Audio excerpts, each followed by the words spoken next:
The Coca-Cola Company, Keurig Dr. Pepper, and PepsiCo are bringing consumers more choices with less sugar than ever before. From sparkling, flavored, and bottled waters to zero-sugar sports drinks, teas, and sodas, consumers are taking advantage of these choices. In fact, nearly 60% of beverages sold contain zero sugar.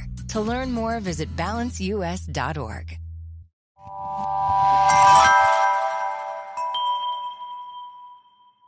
Slow Burn Media, an evergreen podcast, presents Who Killed, a podcast that provides a voice for the voiceless. Hello and welcome to episode 158 or so of Who Killed. I am your host, Bill Huffman, and this is a Slow Burn Media and evergreen podcast production.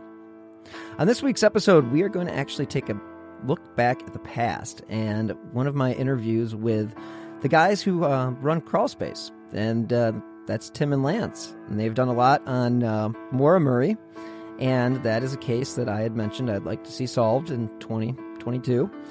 And due to some health issues and some minor hiccups, I needed to pull out an old episode, and I hope you guys enjoy it. They are some characters, and if you haven't listened to their podcast, check it out. It's Crawlspace. They also run Crawlspace Media. And again, they're really good people, and I'm sure they'll be at CrimeCon. So look forward to seeing them there. And I hope you guys enjoy this episode with Tim and Lance. This was from My Passion Case, and we discuss the case of Maura Murray. Enjoy. Thanks a lot for joining me, guys. We got Tim and Lance here from Missing Maura Murray. And if you're a true crime fanatic or true crime listener, you are familiar with this case. And if you are familiar with this case, you're also familiar with Tim and Lance. So I have got them here to talk to you guys. And if you would like to explain or introduce yourselves and a little bit about your background, and what kind of things led you to, one, hosting a podcast, and two, the case. Well, mostly the money, yes, the fame, and the women, and the power. I don't know, free donuts I get sometimes because everyone in town knows who I am and what I do. The cult status. We're basically a cult now. Could technically be considered a cult leader if we wanted to go that path. Obviously we don't. Well, yet. We don't want to commit ourselves one way or the other. Well, it's going to lead to commitment. I mean, sorry. Potato. Yeah. Well, it's like that. Yeah, it's like that meme. It's like you've got to. I'm not a cult leader, but what do you call What do you call these people? Oh, my followers.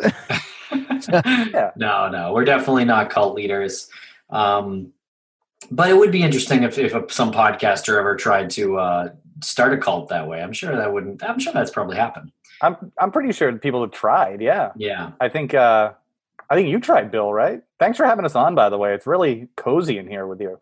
Well, I appreciate again the time. I mean, to get you guys one cornered for even whatever amount of time I get you for the day is pretty shocking. I know you guys do, and you're everywhere. With your business and Crime Fest and all that shit that's going on. So it's a lot. Yeah. Yeah, I can only imagine what your daily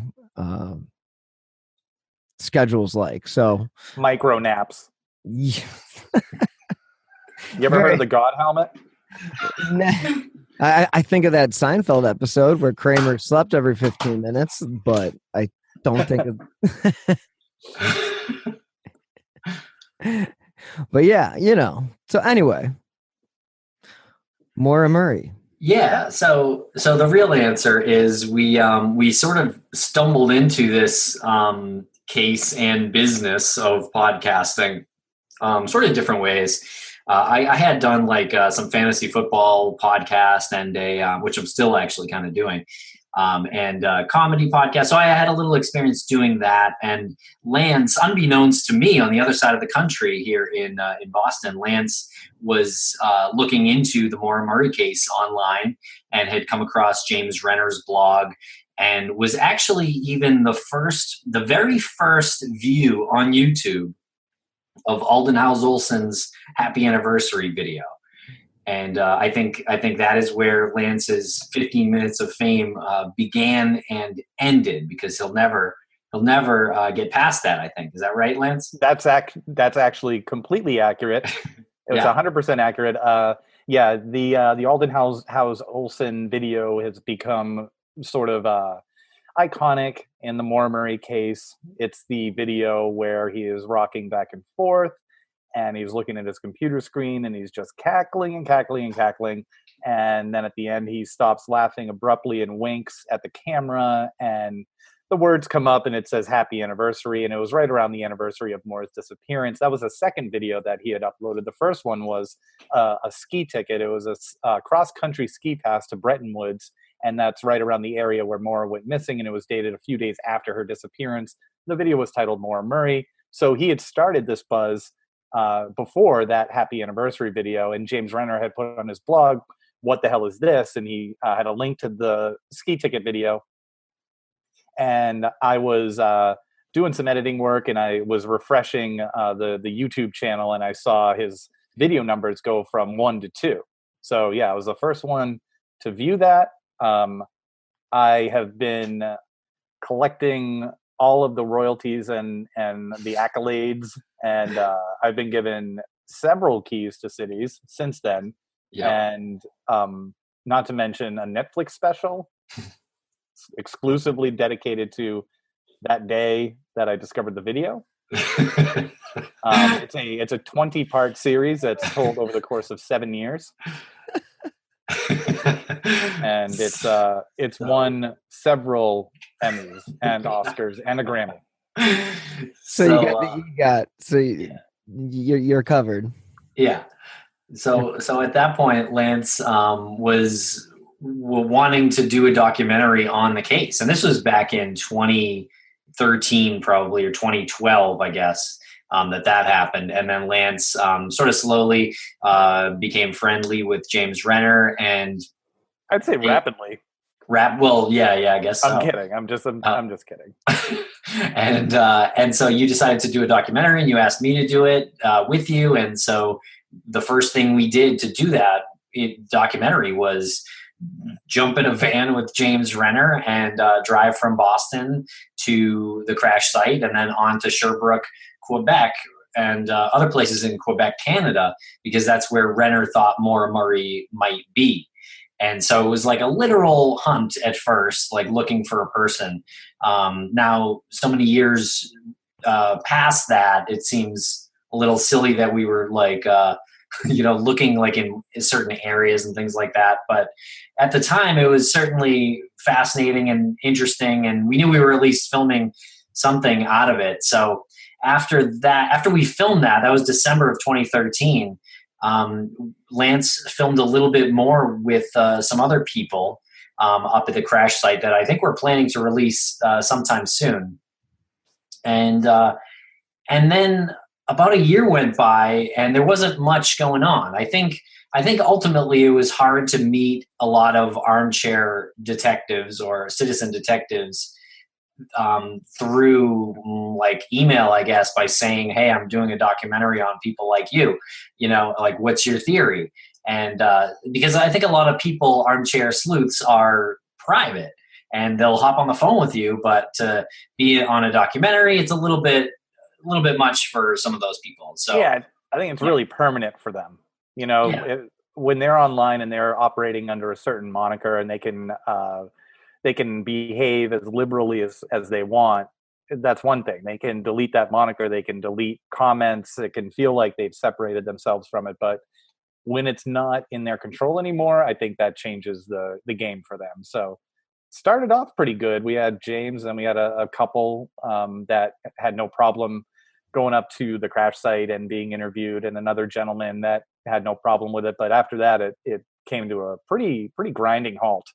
Yeah. And, so I guess so that was sort of why we decided to do the podcast, was to get more interviews and to get ourselves kind of out there as this, documentary crew that was trying to produce this documentary.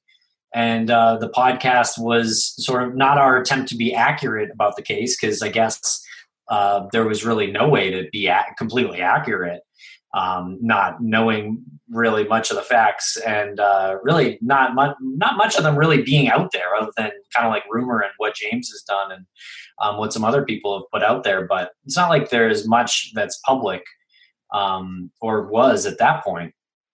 So we sort of did the podcast to kind of get people talking, and it worked and took on a life of its own. And so that kind of actually became more of the priority than the documentary, because it was just, we could see the numbers. We saw people were listening, and we're like, well, we can do this documentary. And we didn't stop filming too, I should say. So we were kind of documenting ourselves behind the scenes throughout all that. And then we were approached by the Texas Crew production company, who eventually made the TV show that turned into the Disappearance of Maura Murray TV show that went to Oxygen.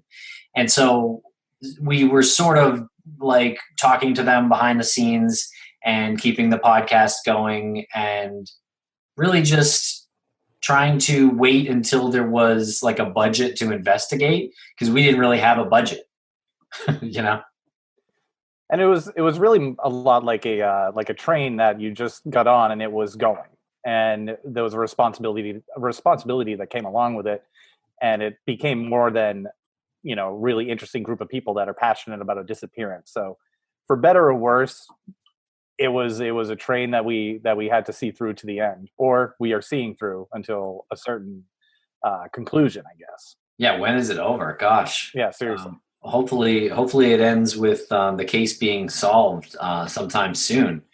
And I mean, ultimately the reason we got involved was because the people who were interested in it, but so many people wouldn't be interested in this case if it wasn't completely fascinating.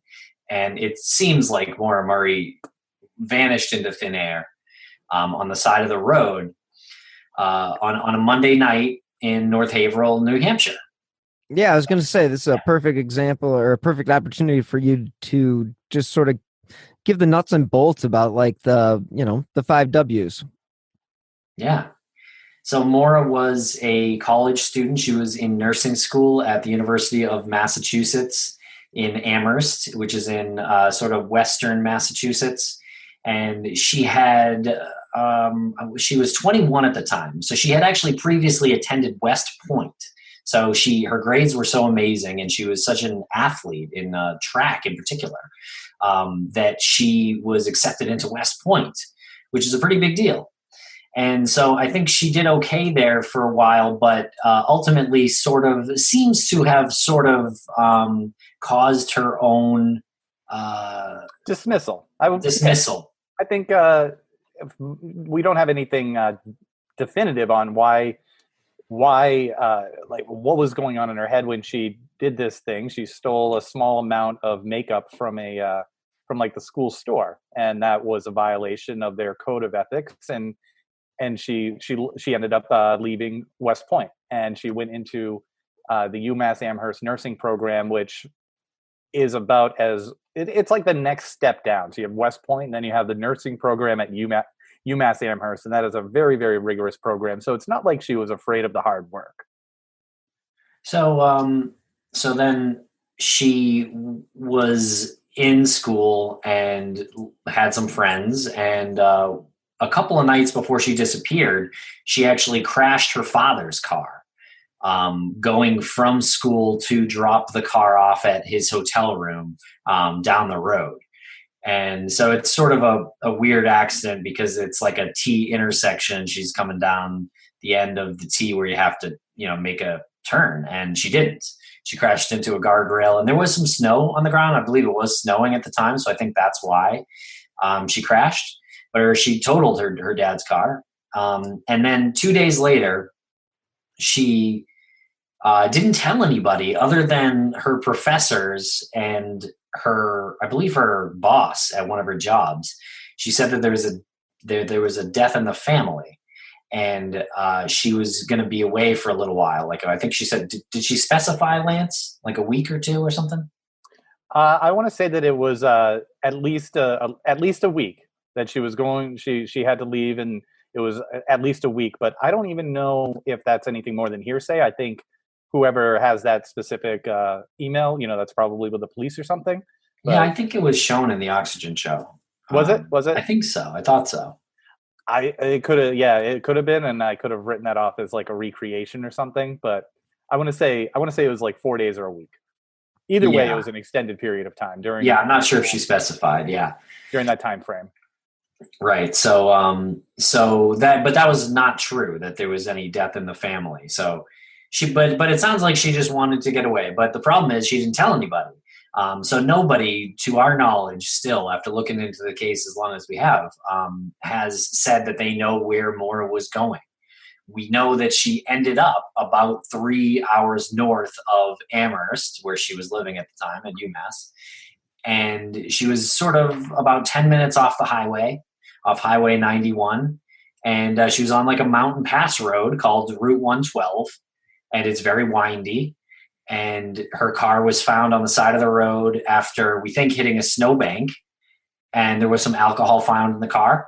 But the car was locked, and her keys, backpack, wallet, phone was taken with her.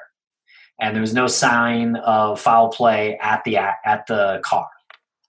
To give you a little bit of a sense of the geography up there, Tim said she was about 10 minutes off the highway, which is 91. That road, Route 112, is a pretty common bypass in between Route 93. If you were coming from Boston, you'd go up Route 93.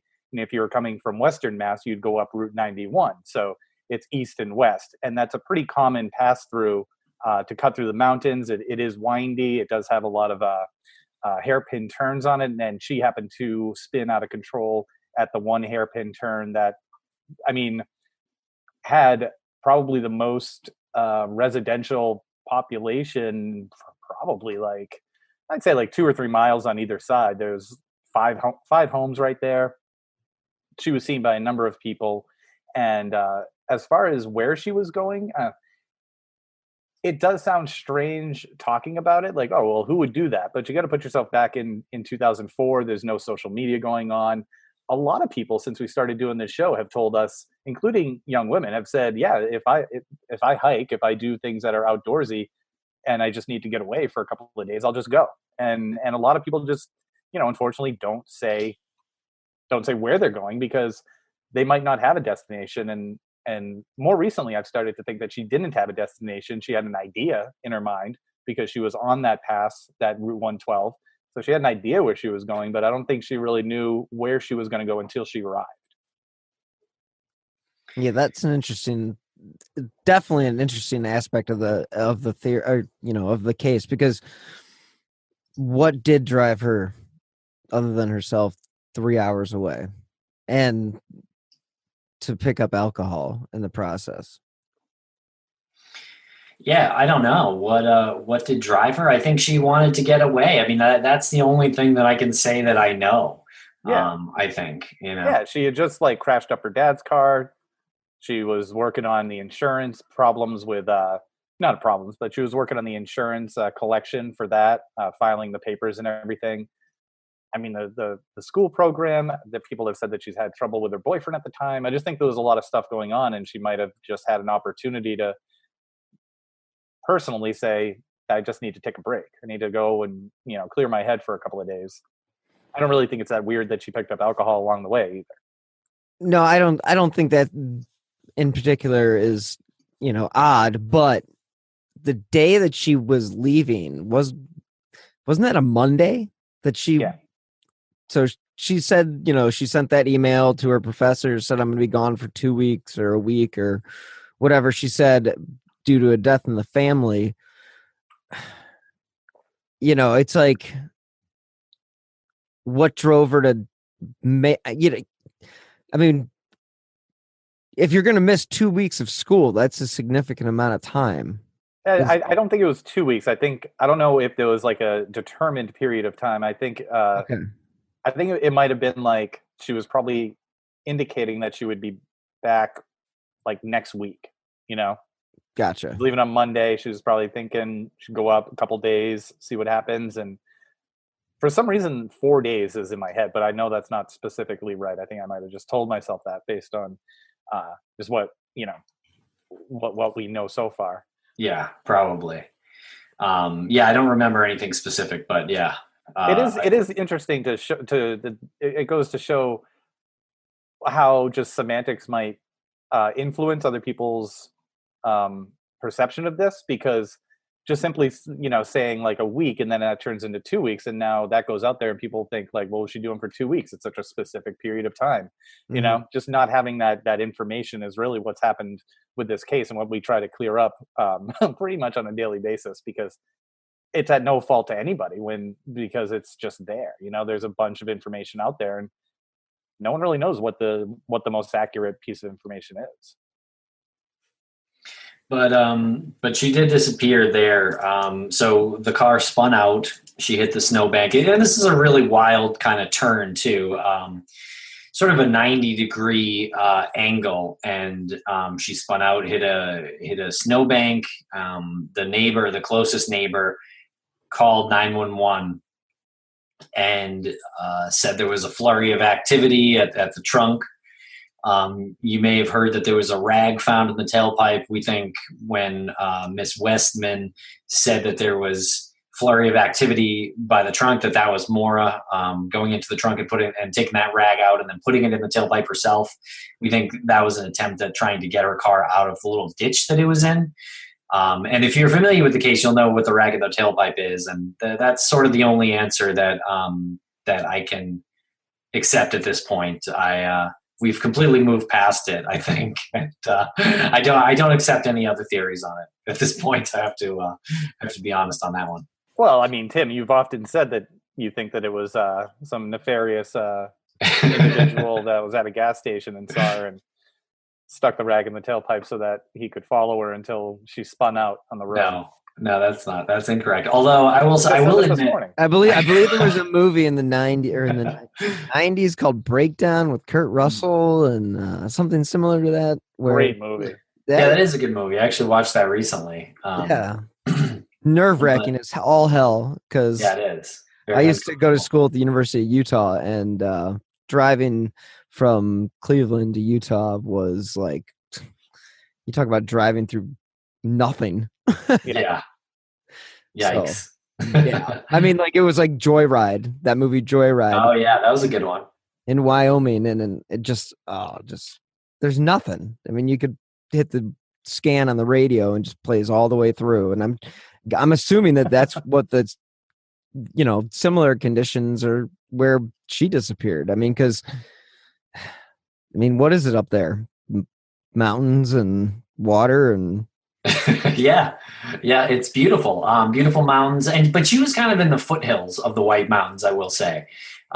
She was sort of at like a mountain pass road, and it's the road that is a very windy road. It goes along a river, and it goes up very, very high, and then it goes down back again. And it kind of connects two highways, the other highway being 93. And so you can get up to that part of the country those two ways, basically, those two main ways. So, I think it's pretty rural. But if you were going to dump a car, like Lance has said a lot of times, that you just wouldn't have done it there. Like, there was 3 houses that, or at least that could have seen the car, that did see the car from their window. You know, so if she was getting away, you know, she just would have driven up the road like a half a mile and had a much easier time. So I think the accident was earnest. You know, the area is pretty rural, and there are some unsavory individuals in the immediate area, especially at the time. Since then, it's cleaned up a little bit, but yeah, it was a pretty bad spot for her to get into that accident. Do you mind expanding on that just a little bit? Yeah, I mean, the more we look into it, the more information we gather, and we have read what is public, court documents and statements and just unrelated to Maura about some people who live up there. I mean, we can't totally get into specifics, but I mean, there are documents that we've read about neighbors up there that, I mean, it just like turns your stomach what they're being accused and convicted of. Yeah, and I think before, I'm sorry to jump in there. It's like, I know Renner as well. He's actually local to me, so I've known him for about a decade, and like, I know that when he was investigating the Mihalovic case, he was just shocked on just how many people fall into that category of unsavory or just straight up creepy. Yeah, I think that's true probably with every case. And it just so happened we came across some of these people because not all of them are guilty, obviously. Maybe one or two of them are, but it's probably not even likely. We only came across them because Maura crashed there, Like, what if she crashed somewhere else? Would we have been, we probably would have had a different, the same list with different names. I don't know. Yeah, exactly. It's everywhere. It's everywhere. We've looked into Breonna Maitland's disappearance as well, and we've found the same type of people up in that area, but we've also found really good people in both areas. There's very good people. You have the transplants that go there and they're retired and they're amazing people. You have people who have been there for 40 years and they're rooted in, and they don't want to be bothered by outsiders coming in and asking questions about something that they have no control over. So there's a few different types of people there, and everywhere. So what happened after Maura had crashed her car, and at that point, she's basically out in the middle of the boonies, and there are, of course, like you mentioned, a couple houses, but what happens next? What's the next big thing that happens? Let's hear from this week's sponsor. This podcast is sponsored by BetterHelp Online Therapy. We all know relationships take work, especially the most important one you have in your life, your relationship with yourself. A lot of us will drop anything to go help someone we care about. We'll go out of our way to treat other people well. But think about it. How often do we give ourselves the same treatment? I go out of my way to take time each day to focus on myself. It's an essential part of my routine. This month, BetterHelp Online Therapy wants to remind you that you matter just as much as everyone else does. And therapy is a great way to make sure you show up for yourself. Listeners of this show know I'm a huge proponent of mental health, and I have personally been in therapy since I was a kid. So, BetterHelp is online therapy that offers video, phone, and even live chat sessions with a therapist, so you don't have to see anyone on camera if you don't want to. It's much more affordable than in-person therapy, and you can be matched with a therapist in under 48 hours. Give it a try and see why over 2 million people have used BetterHelp online therapy. This podcast is sponsored by BetterHelp, and Who Killed listeners get 10% off their first month at betterhelp.com/who. That's BetterHelp.com/who. All right, we are back. Well, honestly, that's basically it. Except that there was a bus driver that drove by and stopped and talked to Maura, and was the last person that we know talked to Maura. And he asked her if she needed help. She said, "No, I'm going to call AAA," and she showed him her phone. And there is sort of different accounts on whether she got out of the car or not in that exchange. So I'm not really sure. Butch Atwood, the bus driver, is no longer alive, so we can't get him to answer at this point. But so that's what we know. But we also know that Butch went to his house, which was like a couple hundred yards down the road, and he called 911 himself as well as the neighbor who was closest. And Maura, when she said that she was calling AAA, she might have been trying to call AAA, but she wasn't calling AAA because there is no service there. And that's true even today in 2019. So yes, she was stuck there without the ability to get her car out of there. She needed to rely on someone, and she turned Butch down. Yeah. And then in the meantime, Butch goes into his house. Him and his common law wife have a conversation about it. The neighbor across the street, Faith Westman, is looking at the car, and she's describing the car, its position and everything to the dispatcher from the police station. And at some point, the best we can tell is that she walked away from the car and walked up the street towards Bradley Hill Road, towards where Butch Atwood lives and where he parked his bus. And that's where the scent dogs lost her scent. And that's the only indication of a direction in which she walked or was picked up, I guess, because they abruptly lost her scent right around the corner of Bradley Hill Road. And Butch Atwood had gone back out to his bus, was sitting in his bus doing his paperwork, which I guess he normally does in his bus. It's probably like a bus driver log or something.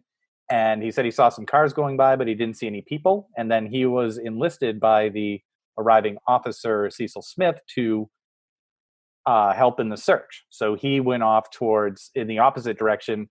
I believe initially in the opposite direction. He took a loop around, they said, which is around French Pond Road. You can do this loop around, and he didn't see anybody. So somewhere along the lines, and I think it's not a secret that Tim and I believe that she was picked up by somebody because of the abruptness that her scent was lost by the dogs, and the fact that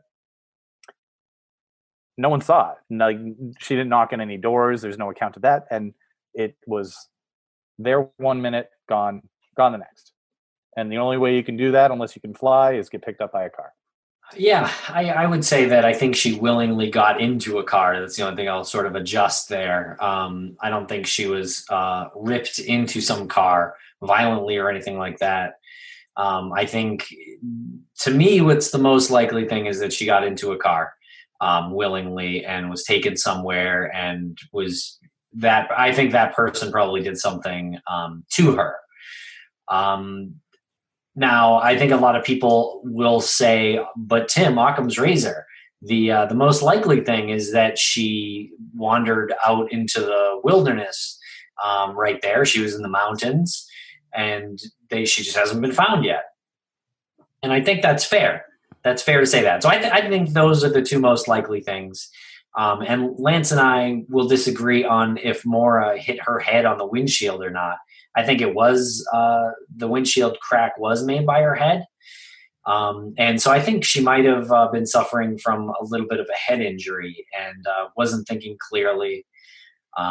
Again, as Lance said, the search dogs stopped at a certain point on the street. So I think that's indicative of her maybe getting into the passenger side of a car going the same way that she was traveling. So I think I put that at very high likelihood, but I think there's also a chance she kept walking and stumbled into the woods and possibly into the river. But I do think with the amount of searches that have happened in the years since, and even the immediate searches, I just kind of think she would have been found. It's very telling when you look at what was left in her car and what she took with her, because what she took with her is really indicative of someone who's expecting to be reunited with her car at some point. Just the phone, backpack, wallet, ID, and then the car's locked. So phone, keys, wallet. That's what I would take if I was leaving my car briefly and I was going to come back.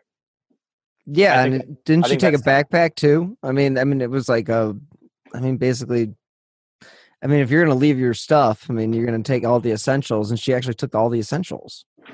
Yeah, and we believe she took some alcohol with her too, I think. We're not 100% clear on what was taken or not.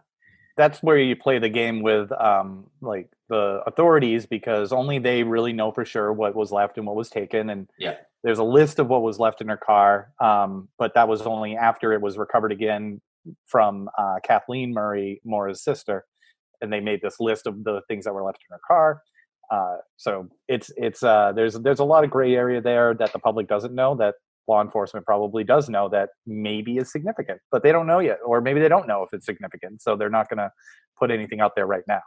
What was the weather that night? Was it snowing like significantly that night, or was it snowing at all, or was it just, because you would think that might play a role in the ability for the dogs to get a good scent.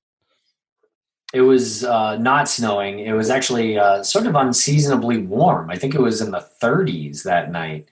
But it snowed, I think, the next day. Or no, wait, I'm sorry. It snowed.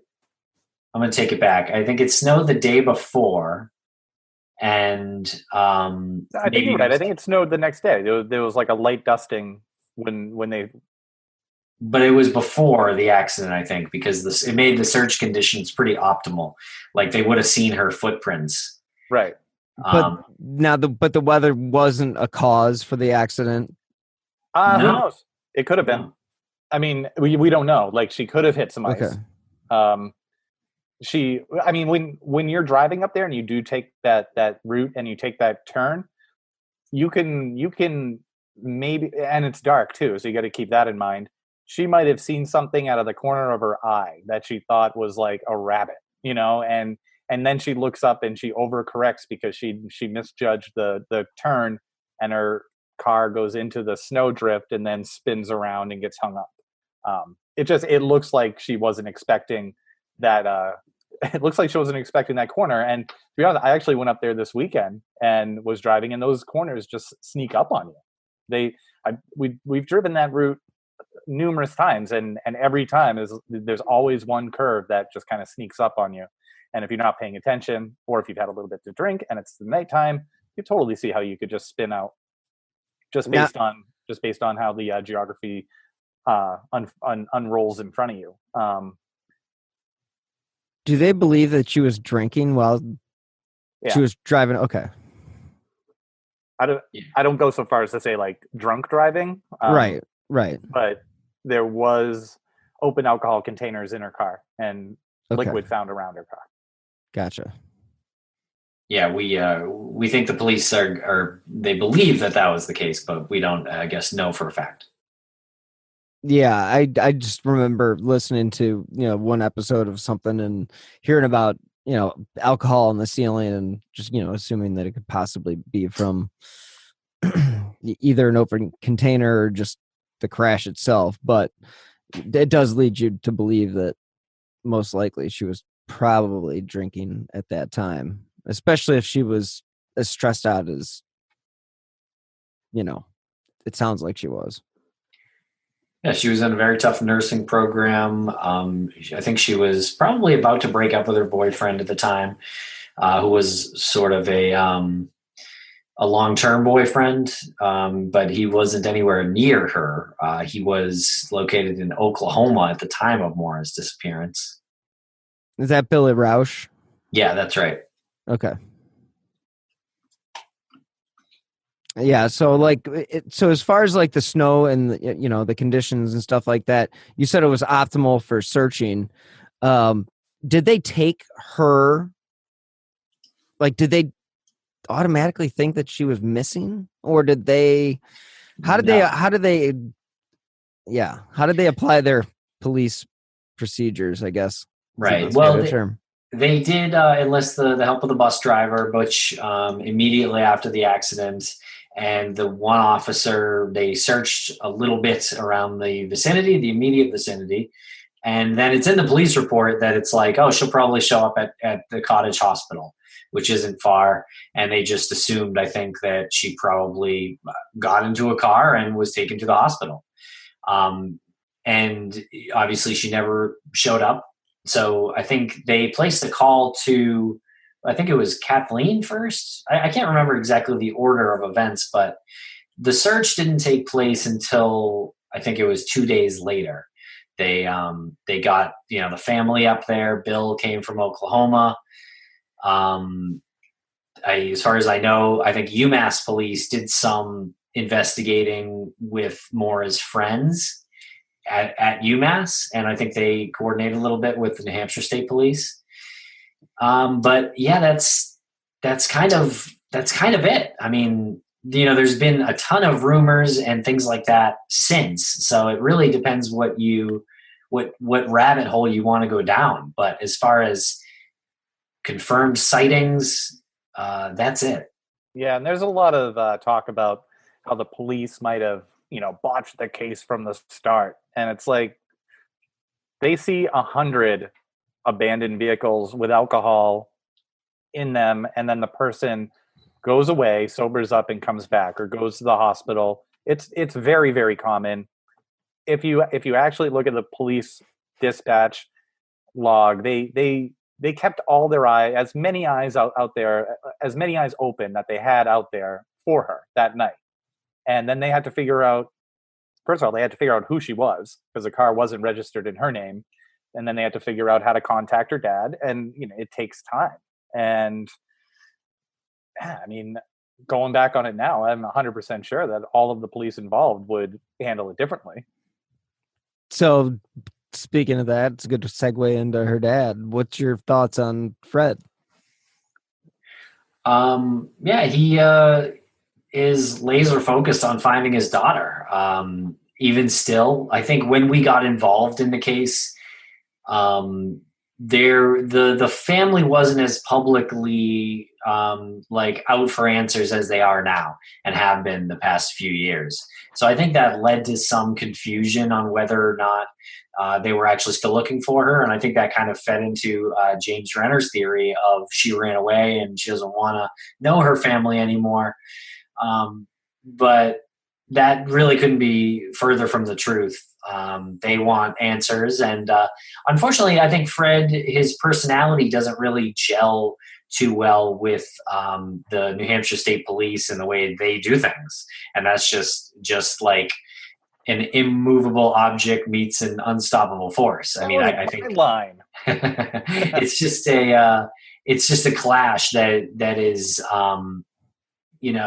really, because it's unfortunate, but it's just like almost like looking at it from a distance now. I don't really know Fred personally, but I see that situation as something that seems like unavoidable. There needs to be some other liaison there, and there has been. So like the Murray family, they have gotten better at communicating with the police because they know they have to work with them to find answers and bring closure.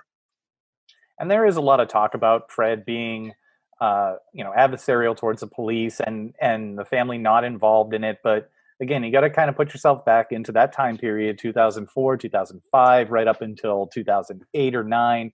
Fred was very active in searching up there. There wasn't a lot of presence on social media about it.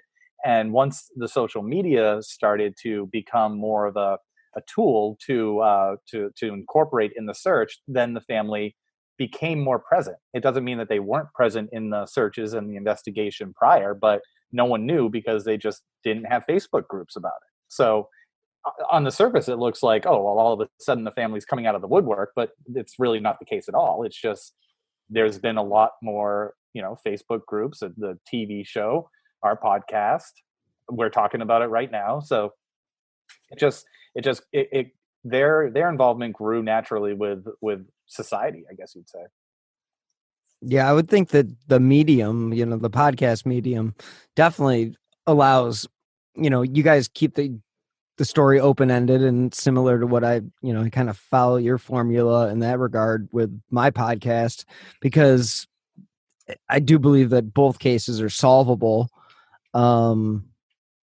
Whether or not you ever get, it's just one of those enigmas or a mystery wrapped in a enigma, whatever the hell the expression is, but you know what I mean? It's just, there's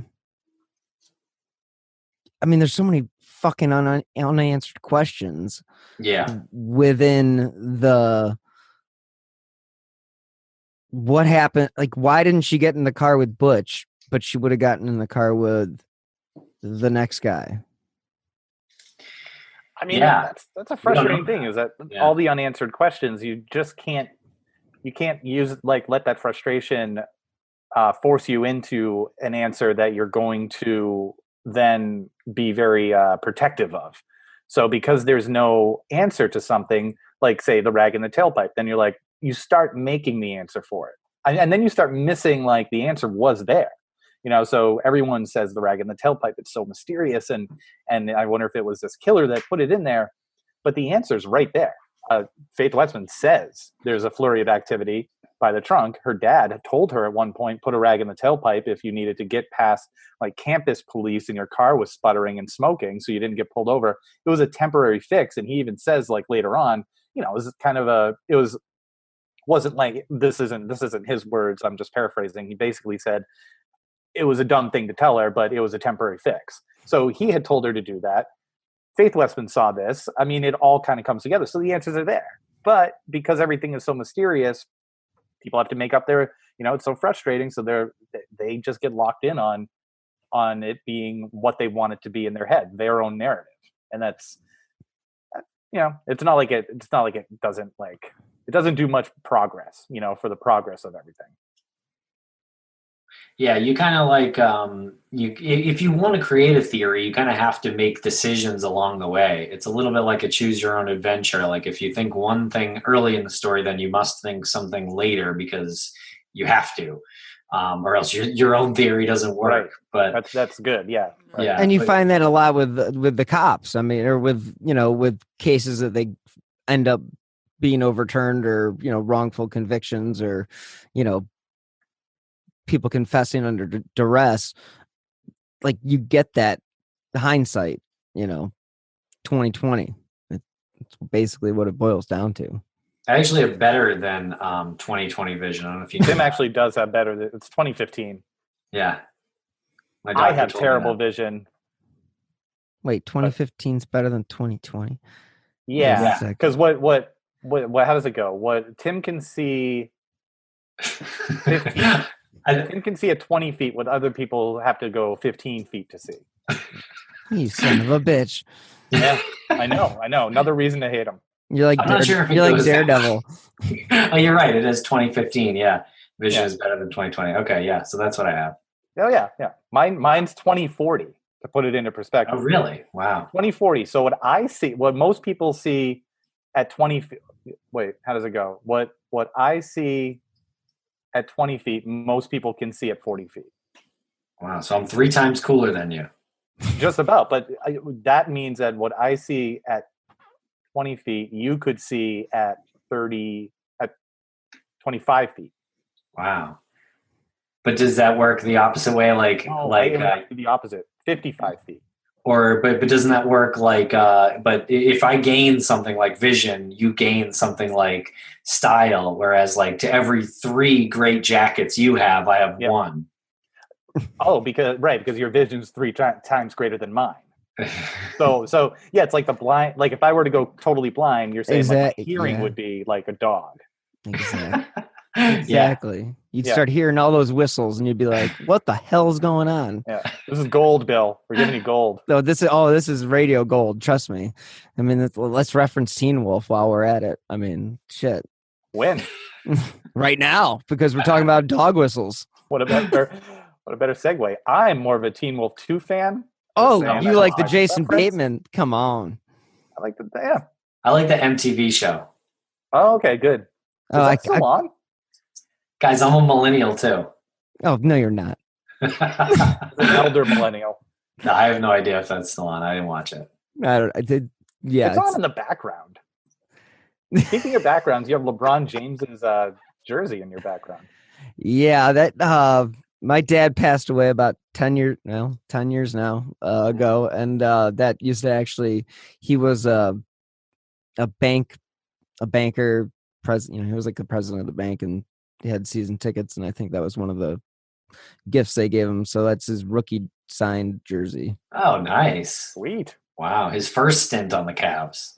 Yeah, it was that was a fun year. I got to sit courtside like 3 times, and nice.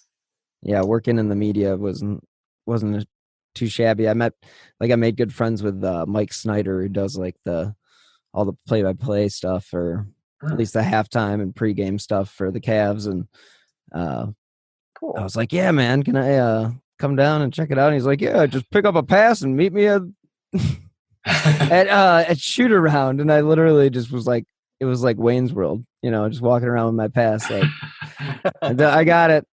I'm cool. And they let me literally walk across the court like during shoot around. It was like, holy shit, this is really actually happening. Wow. Oh wow! So you cover sports or that was just like a one-time thing? That was a one-time thing. I've always been more of a general assignment. I did investigative producing for a while for if you Google Carl Monday, you'll Daily Show did a good spoof on him. But yeah, he was Cleveland's classic stick your microphone in your face and be like, why are you sleeping in your truck? Or, what are you taking the city dollars for? And shit, let me tell you, the conversations I had with the people that would call his office, whoa, buddy. Yeah, and he would look at me and be like, hey, if they're calling the news station, and it still goes today. I'm a producer at 5, which is the ABC affiliate here in Cleveland. Oh, very cool. But I only do that on the weekends, which allows me to do the podcasting as well, which is nice. And they don't restrict me on what I do, so that's all good too. Gotcha. But yeah, it's I don't know what I was going with that, but yeah, it's fucking Cleveland media and media in general. But I heard Cleveland's got great restaurants. We do actually have great restaurants. We're a very foodie city. We are, we have Michael Simon, Rocco Whalen. These are guys or places. They have places all over the country. So, they all got their start here, and there's like these little pockets of Cleveland that are really great for just like the best food you'll ever have in your life. It's really, really good stuff. And Cleveland gets a bad rap, but at least 5 months of the year, it is a lot of fun. Who 5 says months is long enough? Yeah. Who says anything bad about Cleveland? No, I don't know. Just about everybody, but well, didn't the river catch on fire? Oh yeah, see, exactly. There we go. Is that like an old thing that people from Cleveland are like, yeah, river catching on fire? Oh, it's just it's one of those. It's exactly what it's like. It's like you think in New York City and you go, the mafia runs the garbage, and I'm gonna cut that out because they probably do. But anyway, like. Just saying, it was, the mistake on the lake and all that stuff. We've come a long way. I'll just say that. And Cleveland is actually, if you get a chance to ever come, you're here for whatever reason. Yeah, definitely. I could give you tons of recommendations as far it looks like you have a nice little studio there in the background. Maybe we could come down and do a in-person show. Yeah, truly be cozy. Yeah, and Renner comes up from Akron. He's only like 30, 40 minutes from me. And then Nick from True Crime Garage. As I said, like we talk like every couple weeks. So heck yeah. If you guys want to do it in person sometime, that'd be sweet. But yeah, I just kind of expanded the studio and put in the window and all that shit, and had to fight my wife and all that.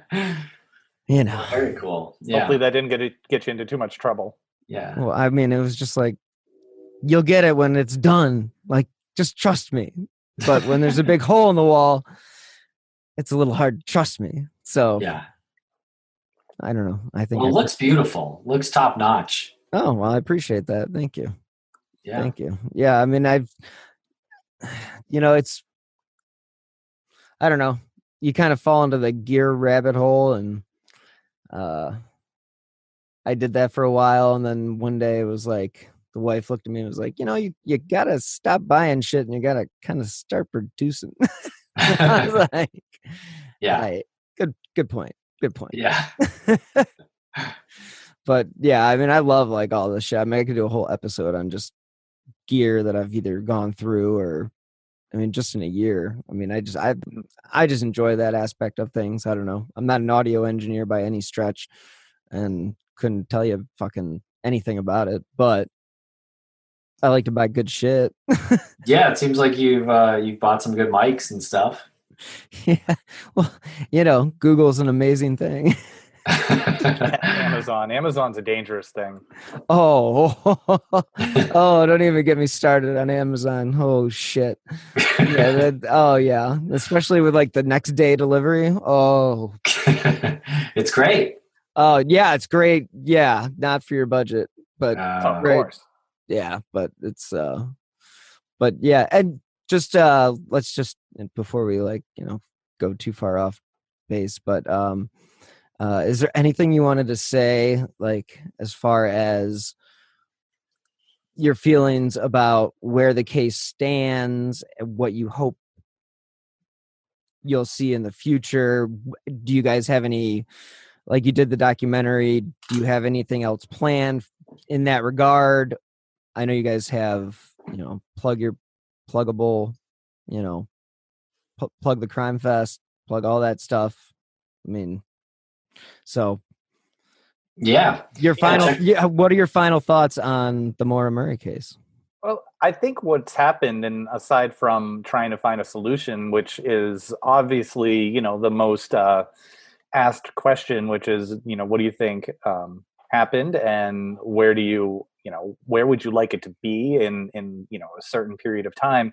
That's a natural question to ask, but something that Tim and I have discovered over the past couple of years is that by talking about Maura's case, we've created a platform where we can talk about other cases, and we can talk about other missing people, and we can simultaneously check in on Maura's case, and we'll always be getting tips. We'll always be in communication with the family and with law enforcement and with the community that looks into it and goes up there and they do their boots on the ground searches. And we're always in communication with these people. Anything new comes up, we'll talk about it. But we've done so many episodes on Maura and created this platform for other people who have missing loved ones that we can talk about and raise awareness for, like we're trying to do, and like we did with Maura. And that's what part of the Crime Fest that we're co-organizing with PI Magazine and Unsolved Magazine, the publishers of those magazines.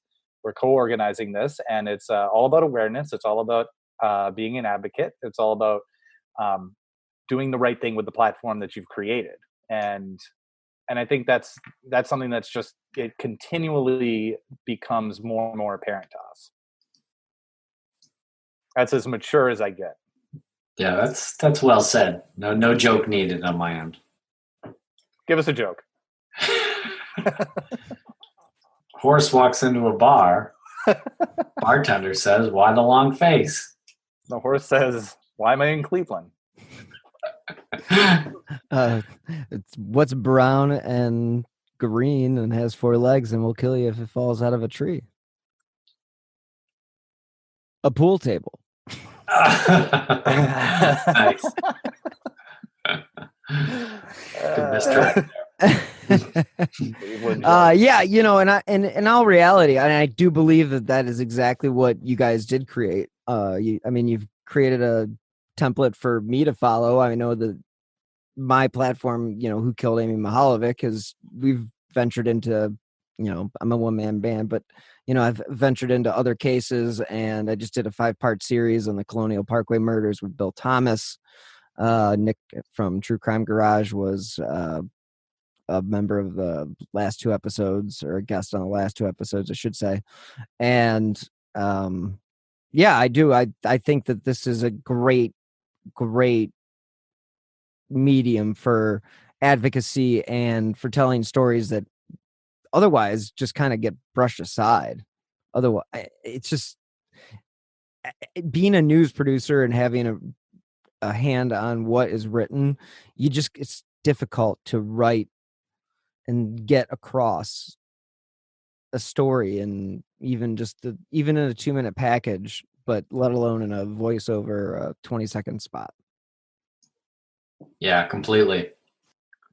Yeah, it's impressive to take something on like that, like the Amy Mahalovic case, and work with such personalities, good personalities. You're working with James Renner, you're working with Nick, and you're all working together. So that's great, because not a lot of people can do that. A lot of people let egos get in their way. I do. I that's why you can't see me on this video, because it can't contain my ego in the frame. Yeah, he would actually charge you. He would invoice you. He would actually invoice me, which is pretty weird, but he does. Yeah, I just invoiced both of you right now. So I'm getting charged an appearance fee. You're going to give me oh, damn it. Yep. I thought we passed that through I thought we passed it through your agent before. Come on. Yeah. Well, I'm my own agent. You call the shots as the shots come, right? Yes. It's a privilege fee. I like it. So anyway, that's good shit. Thanks so much. Thank you so much. And now we're just gonna do a sort of like a formal but I do appreciate the time, guys. Anybody who isn't familiar with the case, what's the name of your podcast again? Missing Maura Murray and Crawlspace. We also do one about art crime called Empty Frames. All right. And if they did want to get a hold of you on social, you guys have a Twitter account or anything along those lines? Yeah, might as well follow the main account. If you can only follow one, follow us at Crawlspace Pod. All right, right on. Well, again, I really do appreciate the time. I know that both your guys' schedules are absolutely insane, and I can't thank you enough. So thank you very much for joining me today. No, it's been a pleasure. Thank you.